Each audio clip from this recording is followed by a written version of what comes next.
ونستغفره ونؤمن به ونتوكل عليه ونعوذ بالله من شرور أنفسنا ومن سيئات أعمالنا من يهده الله فلا مضل له ومن يضلله فلا هادي له ونشهد أن لا إله إلا الله وحده لا شريك له ونشهد أن سيدنا وحبيبنا ومولانا محمدا عبده ورسوله صلى الله تعالى عليه وعلى آله وأصحابه وبارك وسلم تسليما كثيرا كثيرا أما بعد فأعوذ بالله من الشيطان الرجيم بسم الله الرحمن الرحيم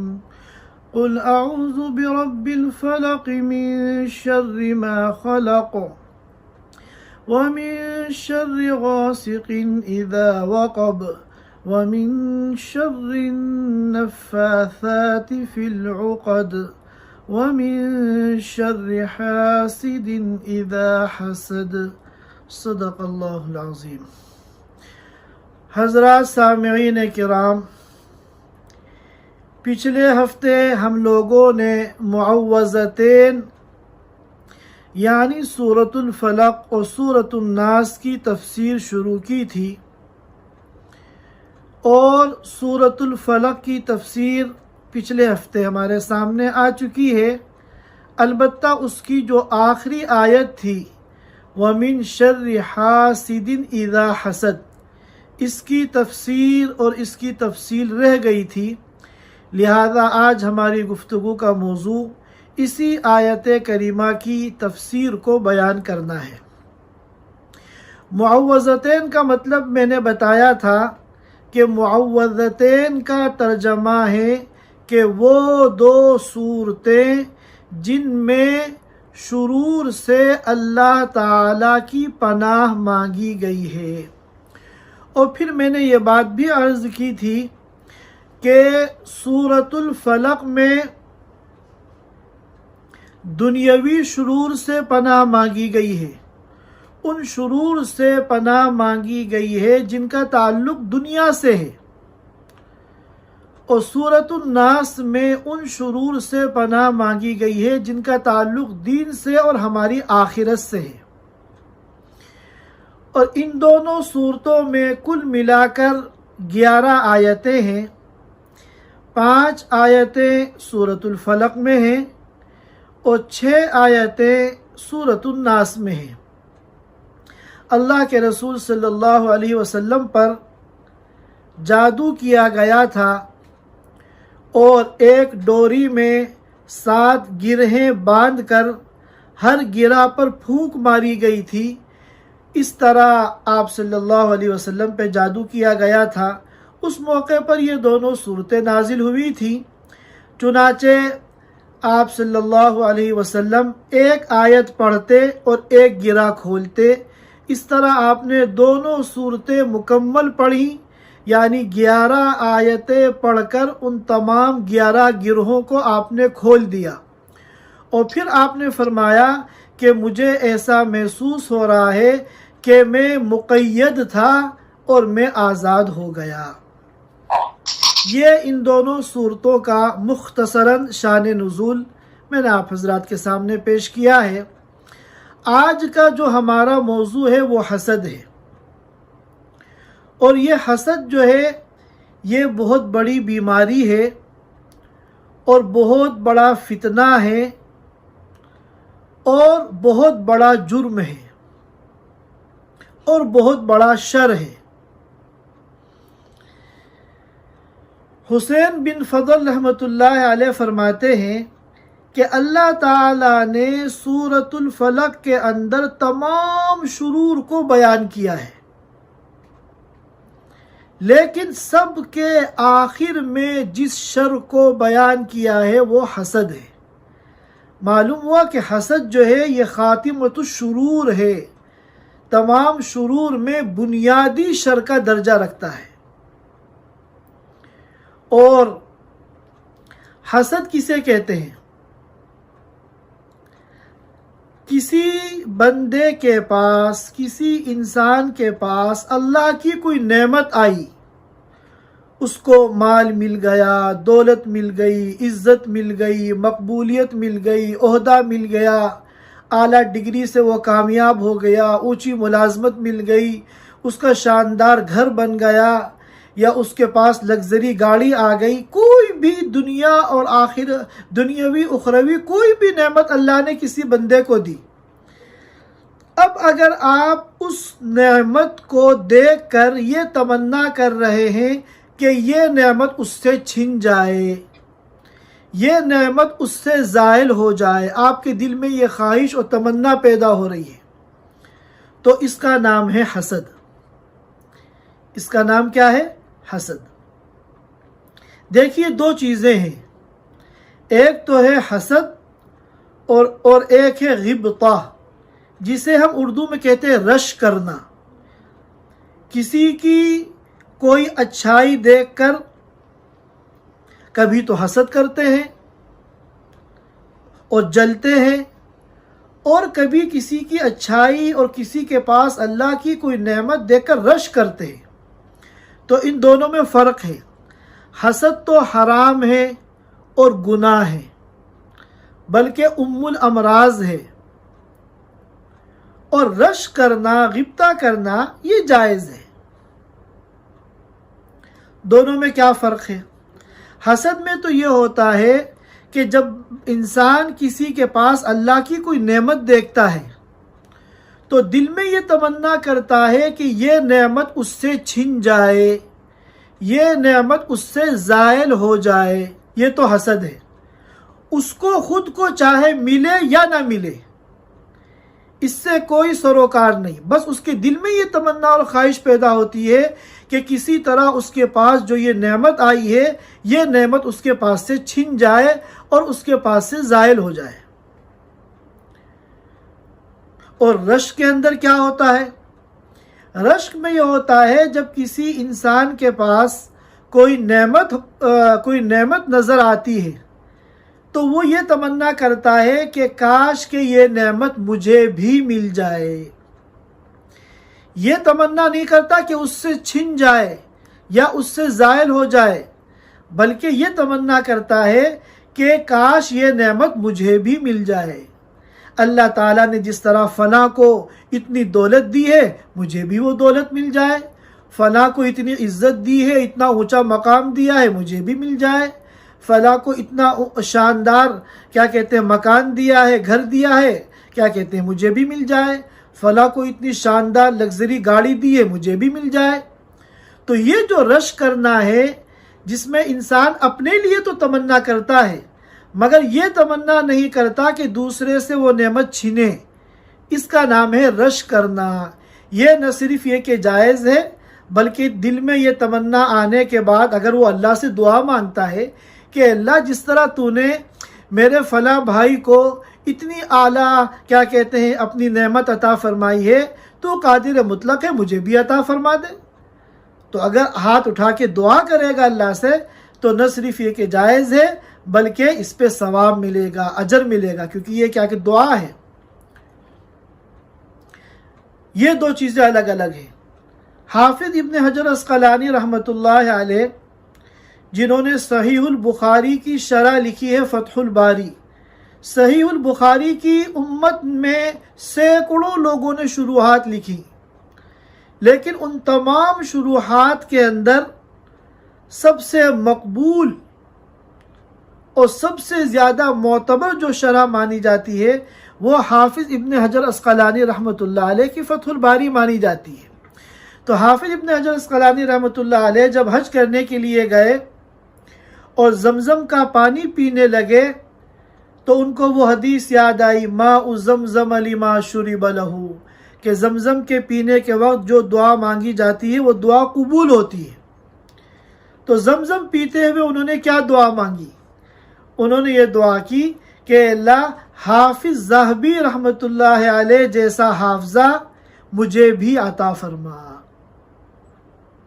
تو حافظ ذہبی جو ایک ذہین ترین عالم گزرے ہیں، ان کے پاس جو اللہ نے حافظے کی اور ذہانت کی ایک نعمت دی تھی، تو اس نعمت کے چھننے کی تمنا نہیں کر رہے ہیں، بلکہ اللہ سے دعا کر رہے ہیں کہ اللہ وہ حافظہ مجھے بھی عطا فرما۔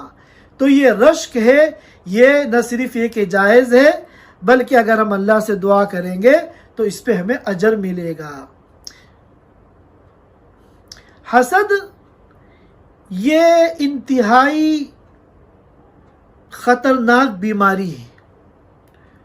جو حاسد ہوتا ہے وہ ہمیشہ حسد کی آگ میں جلتا رہتا ہے، بھونتا رہتا ہے، اور اپنی دنیا بھی تباہ کر لیتا ہے اور اپنی آخرت بھی تباہ کر لیتا ہے۔ حدیث پاک میں آتا ہے، اللہ کے رسول صلی اللہ علیہ وسلم نے فرمایا،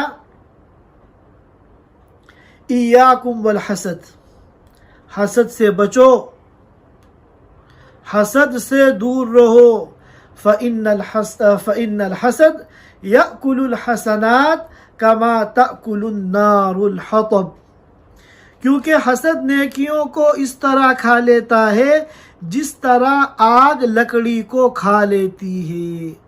جس طرح آگ لکڑی کو کھا لیتی ہے، اس طرح حسد نیکیوں کو کھا لیتا ہے، اور وہ حسد کی آگ میں جل کر اپنی صحت بھی خراب کر لیتا ہے، اپنا مائنڈ بھی خراب کر لیتا ہے، اپنی دنیا بھی برباد کر لیتا ہے، اور نیکیاں ساری جلا کر اپنی آخرت بھی برباد کر لیتا ہے۔ اسی لیے ایک حدیث میں اللہ کے رسول صلی اللہ علیہ وسلم نے حسد کے بارے میں فرمایا کہ حسد کیا ہے؟ الحالقہ۔ حالقہ کے معنی آتے ہیں مونڈنے والی، سر کے بالوں کو مونڈنے والی۔ چنانچہ یہ جو بال مونڈنے والی مشین آتی ہے جس سے ہم سر منڈاتے ہیں، اسے ماکینۃ حالقہ کہتے ہیں، حلاقہ بھی کہتے ہیں۔ اور پھر فرمایا کہ حسد جو حالقہ ہے، اس کا مطلب یہ نہیں ہے حالقہ کا کہ یہ سر کے بالوں کو مونڈتی ہے، بلکہ وَلَكِنْ تَحْلُقُ الدِّينَ، دین کو مونڈ دیتی ہے۔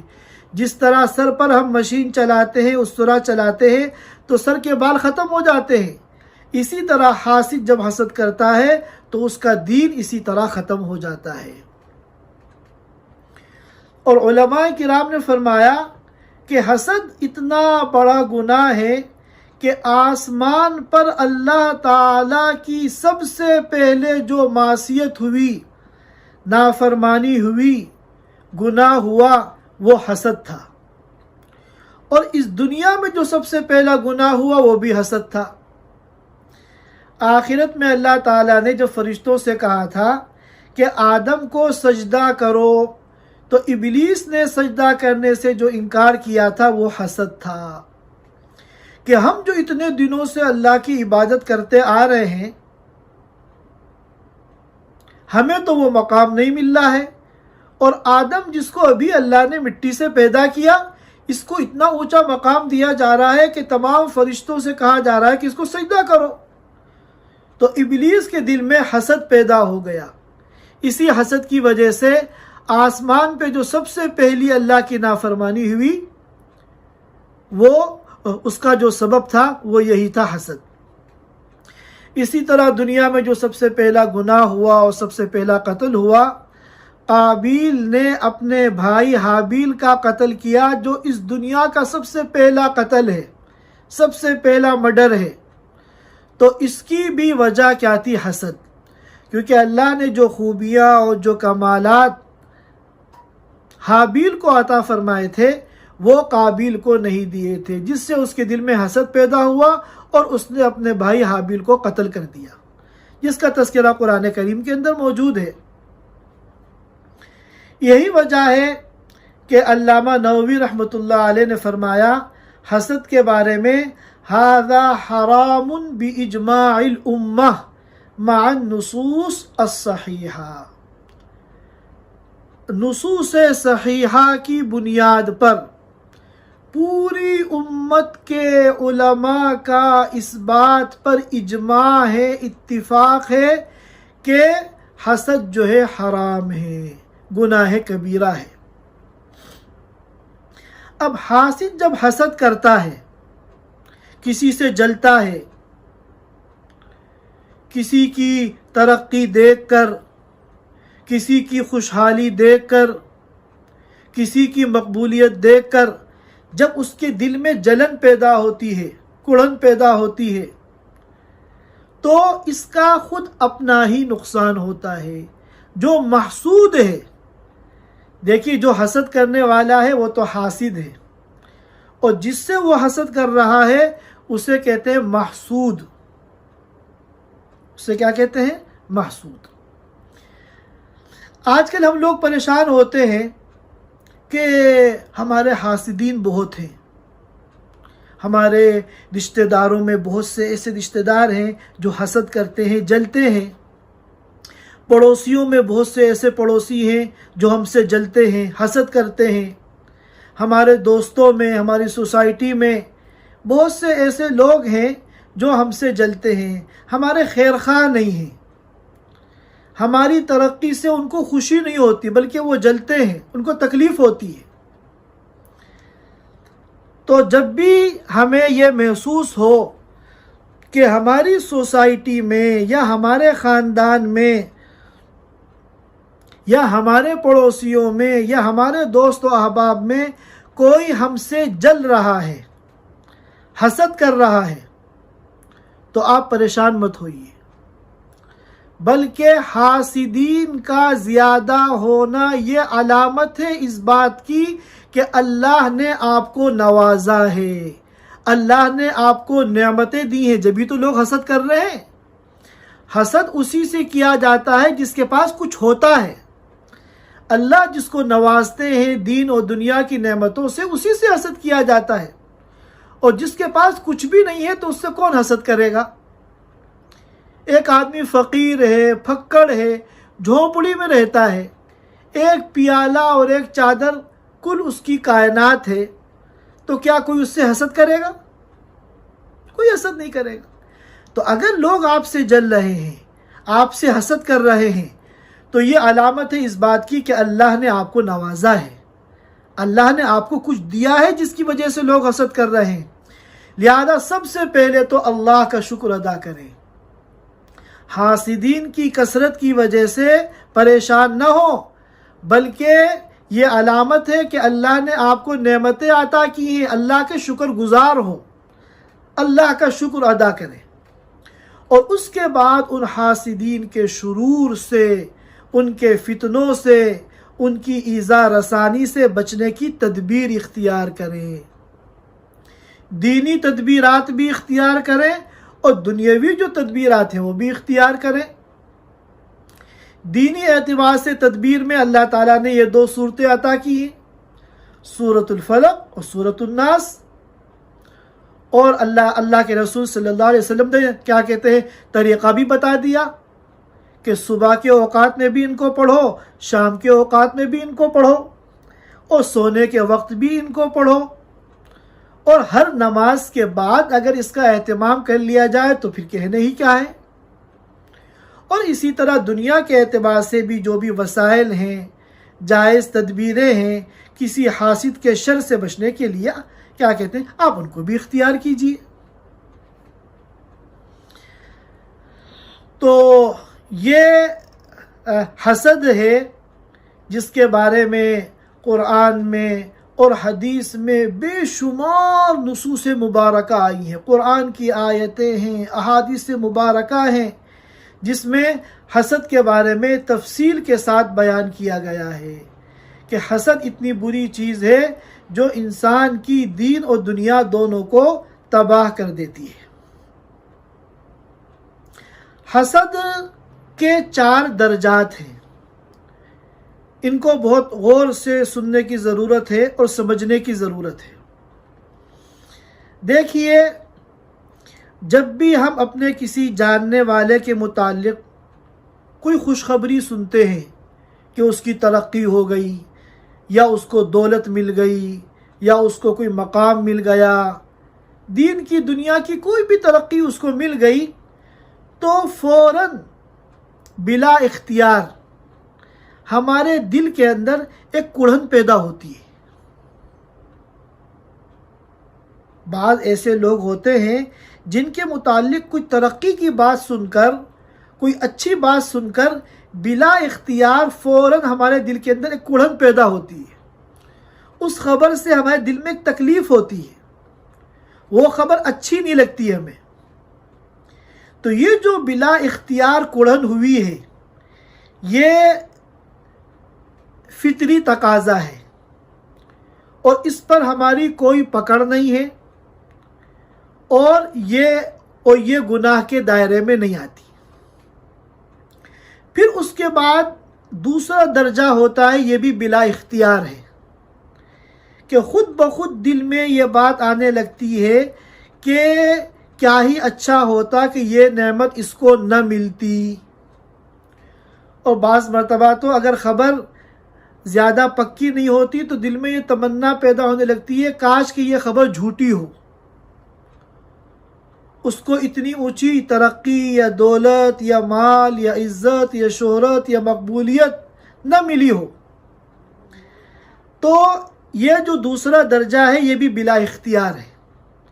تو جو ہمارے اختیار میں نہیں ہے اور ہمارے قصد اور ارادے سے نہیں ہے، بتقاضۂ بشریت ہمارے دل میں خود بخود یہ بات آئی ہے۔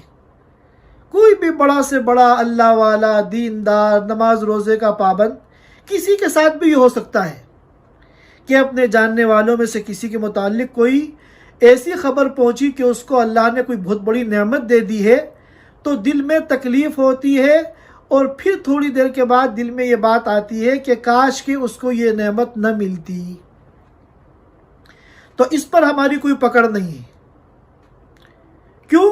اس لیے کہ یہ جو خیال ہمارے دل میں آیا ہے، یہ ہمارے لانے سے نہیں آیا ہے، یہ تو بتقاضۂ بشریت خود بخود آیا ہے۔ لہذا اس سے بچنے پر ہم قادر نہیں ہیں۔ اور اللہ تعالیٰ نے صاف فرما دیا، لا یکلف اللہ نفسا الا وسعها۔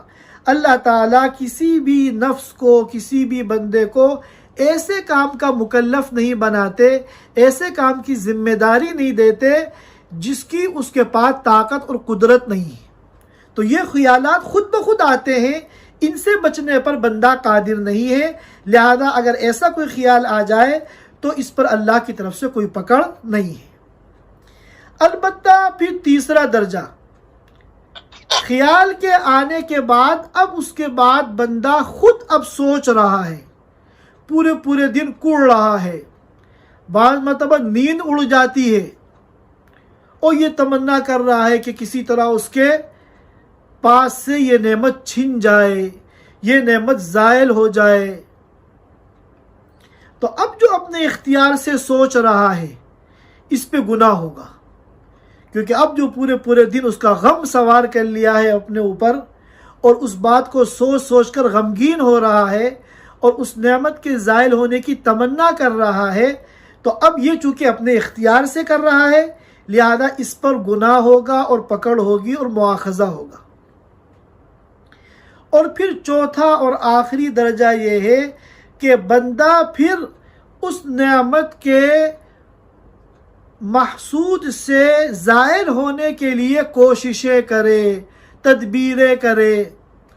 اب یہ کیا کر رہا ہے؟ اس کی غیبتیں کر رہا ہے، اس کی مقبولیت کو کم کرنے کی کوششیں کر رہا ہے، یا اس کو نقصان پہنچانے کے لیے سازشیں کر رہا ہے، اس کا جو باس ہے، اس کا جو مدیر ہے، اس کے پاس شکایتیں لگا رہا ہے، اس کو جو مقبولیت مل گئی ہے لوگوں میں جا کے بدگمانی پیدا کرا رہا ہے، یا کسی بھی قسم کی سازشیں اس کو نقصان پہنچانے کے لیے کر رہا ہے۔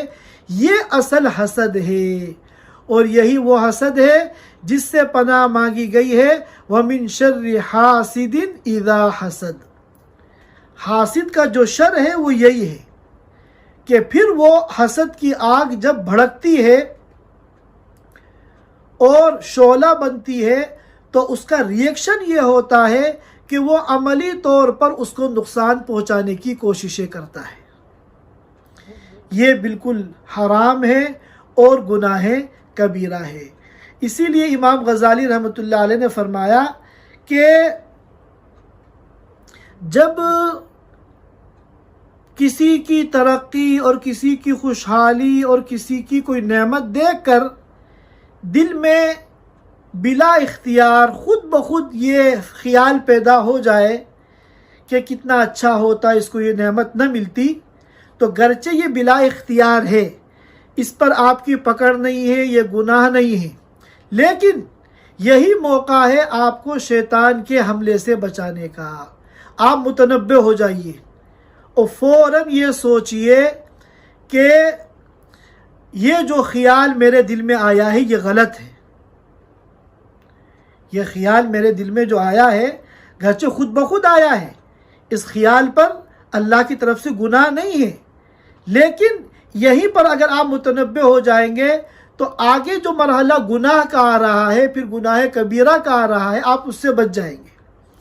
آپ یہ سوچئے کہ اگر فلاں کو ترقی مل گئی یا اس کو کوئی نعمت مل گئی تو اس کے مقدر میں اللہ نے لکھی تھی، اس لیے ملی ہے، لہذا میرا یہ سوچنا کہ اس کو یہ ترقی کیوں مل گئی اور یہ سوچ کر کیا کہتے ہیں غمگین ہونا، اس کا مطلب یہ ہے کہ مجھے اللہ کی تقدیر پر اشکال ہے، مجھے اللہ کے فیصلے پر اشکال ہے۔ اب ہم جب اللہ کے غلام ہیں، اللہ کے بندے ہیں، تو غلام کو کوئی حق نہیں ہے کہ آقا کے کسی بھی فیصلے پر اشکال کرے۔ لہذا کسی کو اگر کوئی ترقی مل گئی تو چونکہ یہ اللہ نے اس کو دی ہے، اللہ کی مشیت کے بغیر کسی کو کچھ نہیں مل سکتا، لہذا یہ سوچ کر فوراً یہ تصور کرے کہ یہ جو خیال میرے دل میں آیا تھا یہ غلط ہے اور میں اللہ تعالیٰ سے توبہ اور استغفار کرتا ہوں۔ اب جب حسد پیدا ہو جائے تو اس کا علاج کرنے کے لیے اور اس سے بچنے کے لیے کئی طریقے ہیں۔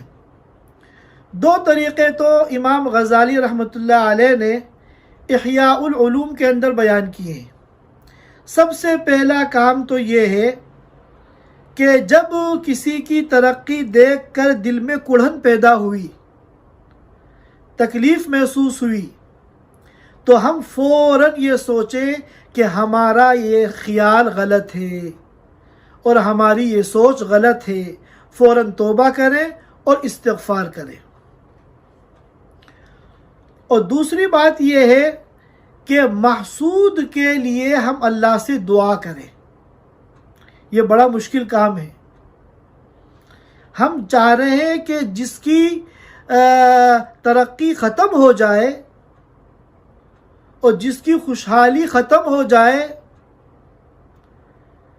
اور جس کے پاس سے اللہ کی نعمتیں زائل ہو جائیں، اس کے لیے یہ دعا کرنا کہ اللہ اس کو اور ترقی عطا فرما، اے اللہ اس کو اور مقبولیت عطا فرما، اے اللہ اس کو اور دولت عطا فرما، یہ بڑا مشکل کام ہے۔ نفس کے اوپر آرے چلیں گے، مگر ہمیں اللہ کی رضا حاصل کرنے کے لیے، اللہ کا تقرب حاصل کرنے کے لیے اور آخرت میں کامیابی کو حاصل کرنے کے لیے اپنے نفس پر آرے چلانے ہوں گے۔ اور محسود کے لیے ہم جب دعائیں کریں گے تو یہ جو دل میں حسد ہے، بدخواہی ہے، یہ جو ہے ختم ہو جائے گی، حسد کی آگ جو ہے وہ بجھ جائے گی۔ اور پھر تیسرا کام کیا کرنا ہے؟ وہ یہ ہے کہ ہم جو حسد کا تقاضا تو یہ ہے کہ ہم جا کے معاشرے میں، سوسائٹی میں اس کی برائیاں کریں، اس کو بدنام کرنے کی کوشش کریں، لیکن ہمیں چونکہ نفس کا علاج کرنا ہے اور اپنی آخرت بنانی ہے اور اللہ کو راضی کرنا ہے، لہذا ہم اس کا الٹا کریں، لوگوں میں اس کی تعریفیں کریں۔ یہ کام بھی نفس کے لیے آسان نہیں ہے۔ نفس جس چاہ رہا ہے جس کو ذلیل کرنا، اس کی ہم تعریفیں کریں لوگوں میں، یہ ہمارے لیے آسان کام نہیں ہے، لیکن اللہ کی رضا کے لیے ہمیں یہ کام بھی کرنا ہوگا۔ اس طرح ہم حسد کے شرور سے اور حسد کے فتنوں سے بچ جائیں گے۔ اور جو لوگ آپ سے حسد کر رہے ہیں، آپ ہر ایک ہم میں سے غور کریں تو اس کے علم میں ایسے بہت سے لوگ ہوتے ہیں، رشتہ داروں میں اور پڑوسیوں وغیرہ میں جو جلتے ہیں، حسد کرتے ہیں.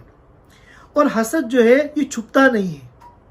ان کے جو جلے کٹے جملے ہوتے ہیں، طنزیہ جملے ہوتے ہیں، ان جملوں سے پتہ چل جاتا ہے کہ یہ آپ کا حاسد ہے، یا آپ کی خوشحالی سے، ترقی سے جل رہا ہے، حسد کر رہا ہے.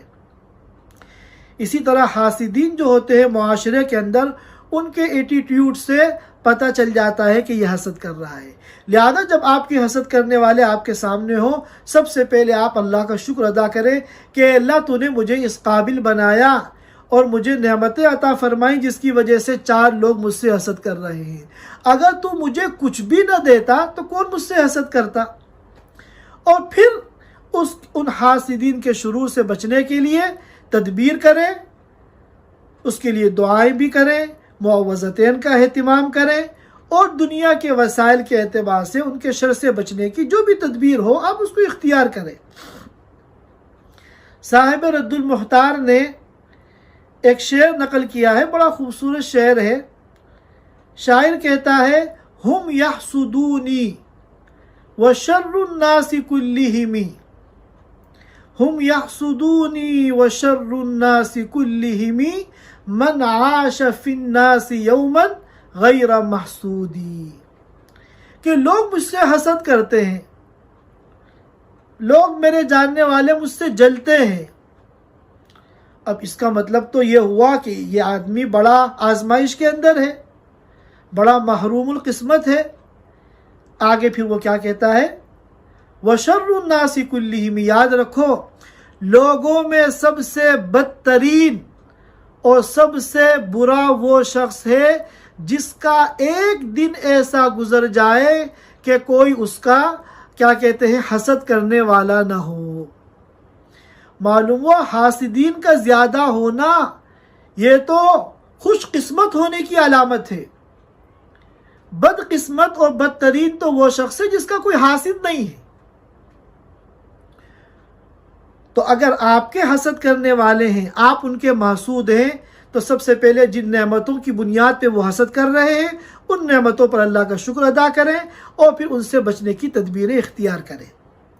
اور خود اپنا جائزہ لیں ہم لوگ کہ ہم خود کتنے لوگوں سے حسد کرتے ہیں، کتنے لوگوں سے جلتے ہیں. ان کی خوشحالی سے، ان کی ترقی سے ہمیں خوشی ہوتی ہے. تو حسد جو ہے یہ بہت بڑا گناہ ہے اور اس کے بہت نقصانات ہیں. ایک نقصان تو یہی ہے کہ حاسد جو ہے وہ غم کی آگ میں ہمیشہ جلتا رہتا ہے، جس سے اس کی صحت بھی خراب ہوتی ہے اور آخرت بھی اس کی خراب ہوتی ہے. اسی طرح دنیا میں کسی پر کوئی مصیبت آتی ہے تو اگر وہ صبر کرتا ہے تو اس پہ ثواب ملتا ہے، اجر ملتا ہے. حاسد کے اوپر جو مصیبت آتی ہے یہ ایسی مصیبت ہے جس پہ کوئی اجر و ثواب نہیں ہے بلکہ گناہ ہی گناہ ہے. اور اسی طرح اللہ تعالیٰ اس سے ناراض ہوتے ہیں. اور اسی طرح بعض علماء کرام نے فرمایا کہ حاسد کے اوپر توفیق کا دروازہ بند کر دیا جاتا ہے. جس کے دل میں حسد ہوتا ہے لوگوں سے، لوگوں کی ترقی سے، خوشحالی سے، جس کے دل میں تکلیف ہوتی ہے اور یہ تمنا پیدا ہوتی ہے کہ وہ نعمت اور وہ خوشحالی اور وہ ترقی اس سے چھین لی جائے اور اس سے قدم آگے بڑھ کر پھر وہ ان کو نقصان پہنچانے کی سازشیں کرتا ہے، تو ایسے لوگوں کے اوپر توفیق کا دروازہ بند کر دیا جاتا ہے. ان سے پھر خیر کے کام اور نیک کاموں کی اللہ پاک توفیق نہیں دیتے. یہ چند باتیں تھیں جو حسد سے متعلق عرض کرنی تھی. اللہ تعالیٰ تمام امراض ظاہرہ اور باطنہ سے ہماری آپ کی پوری امت کی حفاظت فرمائے، اور خاص طور پہ حسد جو حاسدین ہمارے ہیں اللہ تعالیٰ ان کے شرور سے ہماری حفاظت فرمائے اور خود ہمارے دل کو ایسا پاک و صاف کر دے کہ ہمارے دل میں کسی کا حسد پیدا نہ ہو. سبحان اللہ و بحمدہ، سبحانک اللہم و بحمدک، نشہد ان لا الہ الا انت، نستغفرک و نتوب الیک. جزاک اللہ خیر مفتی صاحب، ماشاءاللہ بہت ہی اچھا. Thanks for watching. Don't forget to like, comment, share and subscribe to Al Wahid channel.